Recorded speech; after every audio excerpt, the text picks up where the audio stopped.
Hi viewers. இன்னைக்கு August 14. நீ நான் காதல் சீரியல் என்னாச்சுன்னு சொல்லி பார்க்கலாம். அதுக்கு முன்னாடி எங்கள் சேனல் சப்ஸ்கிரைப் பண்ணாதவங்க மறக்காம சப்ஸ்கிரைப் பண்ணுங்க. இன்னைக்கு என்ன அப்படின்னு சொல்லி பார்த்தீங்கன்னா, அபி வந்து இங்கே சாப்பாடு கொண்டு வந்தாங்கல்ல.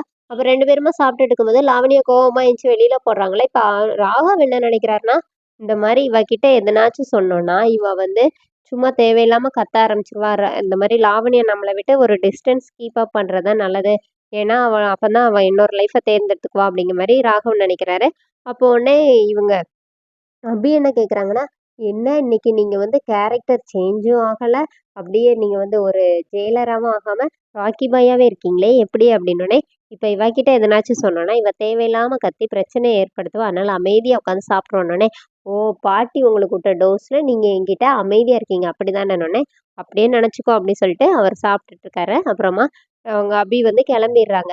இங்க என்ன ஆகுதுன்னா, அடுத்த நாள் லாவண்யாவும் அ ராகவும் அங்க பேசிட்டு இருக்கும்போது, ராகவ் வந்து என்ன சொல்றாருன்னா, "நீ பேசாம இன்னொரு லைஃப்ப தேர்ந்தெடுத்துக்கோ. உனக்கு வந்து நான் வேணா ஒரு மாப்பிள பார்த்து கல்யாணம் பண்ணிக்குவான்னோனே." இப்ப லாவண்யா என்ன சொல்றாங்கன்னா, "நீ உன் லைஃப்ல மதுவ மீட் பண்ணிட்டியா? நீ மது மதுன்னு சொல்லி சொல்லியே என்ன அவாய்ட் பண்ணிட்டு, இவள நீ கல்யாணம் பண்ணிக்கிட்டல்ல. அதே மாரி எனக்கும் கொஞ்சம் ஸ்பேஸ் குடு. எப்படி நான் உனக்கு ஒரு ஸ்பேஸ் குடுத்து தள்ளி இருந்தேனோ, அதே மாரி நீ எனக்கு கொஞ்சம் ஸ்பேஸ் குடுன்னோனே." "இல்ல உங்க அம்மா, அப்பா தான் பாட்டிக்கிட்ட சொல்லி இந்த மாரி சொல்றாங்க." அப்படின்னு சொல்றாரு. ஆனா அவங்க லாவண்யா கேட்க மாட்டேங்கிறாங்க. எங்க வீட்ல என்ன ஆகுதுன்னா, எல்லாருமா சாப்பிட உட்காந்துருக்கும்போது, அபி வந்து எல்லாருக்காண்டியும் களியும், ம் கறி குழம்பும் வச்சிருக்காங்க. அப்போ உடனே எல்லாரும் சாப்பிடுறாங்க. ருசிச்சு டேஸ்ட்டா இருக்கு, டேஸ்ட்டா இருக்குன்னு சொல்லிட்டு, சுந்தரி மட்டும் இதென்ன நான் சாப்பிட மாட்டேன்னு உட்காந்துருக்காங்க. அப்ப அபி என்ன சொல்றாங்கன்னா, "நான் வேணா உங்களுக்கு ஜூஸ் போட்டு தரேன்னு." இப்ப சுந்தரி என்ன நினைக்கிறாங்கன்னா, நான் பெத்ததும் சரி, நான் கட்டுனதும் சரி, நான் வளர்த்ததும் சரி, ஒண்ணுனாச்சும் ஒரு பேச்சுக்கு கொஞ்சமா சாப்பிடுங்கன்னு சொல்லுதா, எவ்வளோ பசியில உட்காந்துருக்கேன் அப்படின்னு சொல்லி அங்க உட்காந்து திட்டிட்டே இருக்கும்போது, அ அனு என்ன சொல்றாங்கன்னா, "இப்போதைக்கு நீங்க கொஞ்சமா சாப்பிட்டுக்கோங்க. நான் வேணா அப்புறமா ஜூஸ் போட்டு தரேன்னோனே." சரி சாப்பிடுறேன்னு சொல்லிட்டு அவங்க சாப்பிட ஆரம்பிக்கிறாங்க.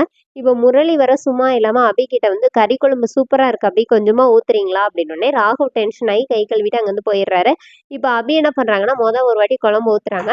இப்போ அவர் கிருஷ்ணா வந்து கைய புடிச்சுக்கிறாரு. "போதும் அபி" அப்படின்னு சொல்லிட்டு.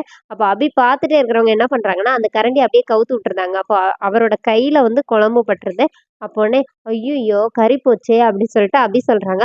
"அவன் கையில குழம்பு ஊத்தி சூடுல இது பண்ணிட்டு இருக்கான். நீ என்ன இப்படி சொல்றன்னு?" சுந்தரி கேட்கறாங்க. ஆனா அபி எதையுமே கண்டுக்க மாட்டேங்கிறாங்க. அப்புறமா அஞ்சலி போய் ஐஸ் கட்டி எடுத்துட்டு வரேன்னு போறாங்க. ஈவினிங் வந்து 2 பேரும் பீச்சுக்கு போறாங்க. அனுவும், ஆகாஷும், அபியும், ராகவும் போறாங்க. அப்ப அனுவும், ஆகாஷும் வந்து இந்த மாரி நம்ம இப்படி இது பண்ணிட்டு இருந்தோம்னா, அவங்க என்ன நினைப்பாங்க? நம்ம ஜாலியா இருந்தா தான் அவங்களும் ஜாலியா இருப்பாங்க. வான்னு சொல்லி தனியா போய் அவங்க 2 பேரும் கடல்ல வந்து கால் நனைச்சு ஹேப்பியா விளையாண்டுட்டு இருக்காங்க. இங்க வந்து அபி மட்டும் ஐஸ்கிரீம் சாப்பிட்டு சாப்பிட்டு அவங்க மட்டும் கால் நனைச்சுட்டு இருக்காங்க. அப்புறமா 2 பேருமே ஒரு இடத்துல வந்து உட்கார்ந்துருக்காங்க. ராகவும், அபியும். அப்புறம் அபி என்ன பண்ணாங்கன்னா, அவங்களோட ஐஸ்கிரீம் வந்து மெல்ட் ஆயிடுச்சுன்னு சொல்லிட்டு, அது ராகவோட இதுல ஊத்துனோனே அவர் தூர போட போறாரு.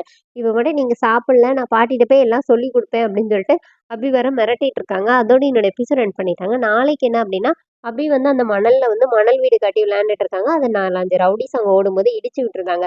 இப்ப அபி வந்து ஒழுங்கா மன்னிப்பு கேளுங்கன்னோனே, இப்ப ராகவ் கிட்ட அவங்க என்ன சொல்றாங்கன்னா, "நீயே இவள தள்ளிட்டு தானே வந்திருக்கிற.